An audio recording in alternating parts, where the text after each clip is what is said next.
संग्रामजींनी इथे उल्लेख केला त्याचा संपूर्ण महाराष्ट्राला कदाचित हा प्रश्न असेल की संभाजीनगर किंवा अहिल्यानगर यांची नावं बदलल्यानंतर तुम्ही ही बदललेली नावं का घेत नाही आणि मूळ नावं का घेता? मॅडम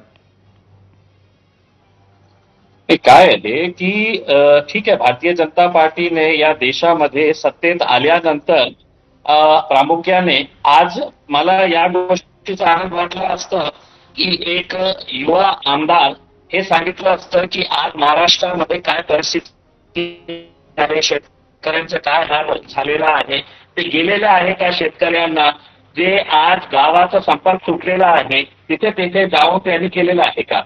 हे जे नेते नवीन तयार झालेले आहे भारतीय जनता पार्टीचे, त्यांचा उद्देश एकच आहे की या रस्त्याचं नाव बदलायचं, या शहराचं नाव बदलायचं आहे. आता तुम्ही माझ्या शहराचं नाव बदलला, आम्ही स्वीकार केलं ना ते. आता तुम्ही जेव्हा अहमदनगरचं नाव अहिल्यानगर केलं तर मी माझ्या भाषणामध्ये अहमदनगर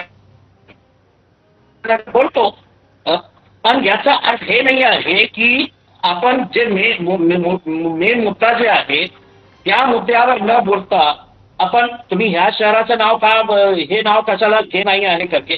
आणि मी आवर्जून सांगतो की समजा मी असं नाही घेतलं तर मला तुम्ही काय देशभक्तीचं सर्टिफिकेट देणार या मला देशाच्या विरोधात मी असं कृत्य करत आहे याचं सर्टिफिकेट आपण देणार आहे करके.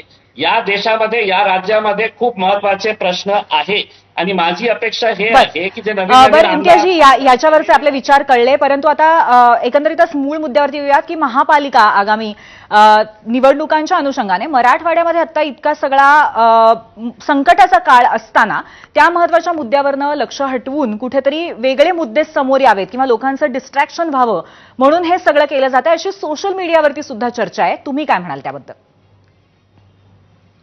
नाही, काय आहे की तुम्ही माझा कोणत्या असं वक्तव्य जे आहे की जे चिथावणीखोर आहे, ऑब्जेक्शनेबल आहे किंवा ओएसिस आहे, जेव्हा काल कोल्हापूरमध्ये गेले अनेक हिंदुत्ववादी संघटना इकट्ठा झाले आणि तिथे त्यांनी सांगितलं की आम्ही या माणसाला आम्ही कोल्हापूरमध्ये पाय ठेवू देणार नाही करके.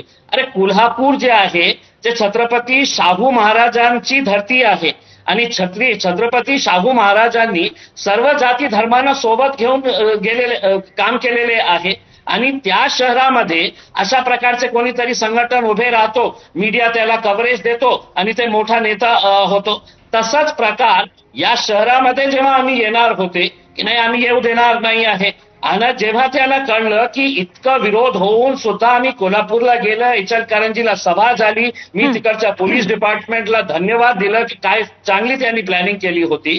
मग त्यांना जेव्हा कळलं की आपला विरोध दर्शवून काही होणार नाही, काहीतरी आपल्याला उद्रेक करण्याची आवश्यकता आहे.